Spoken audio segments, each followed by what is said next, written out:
Guys देखिए, हम लोग गोल्डन टेम्पल घूमने आए हैं और सोचा आप लोगों को भी दिखा दूँ। तो आप लोग नहीं आ सकते जो यहीं से देख लो और बताना कैसा लग रहा है।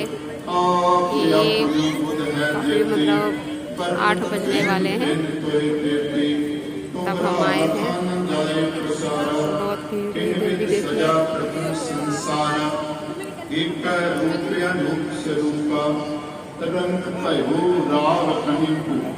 नाइट में इसका नज़ारा और भी बहुत खूबसूरत लगता है।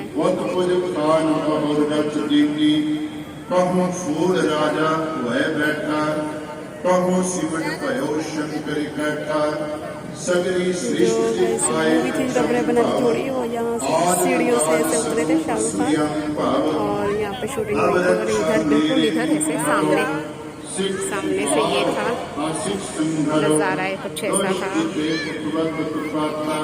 लोगों को पसंद आए तो लाइक में शेयर जरूर करना।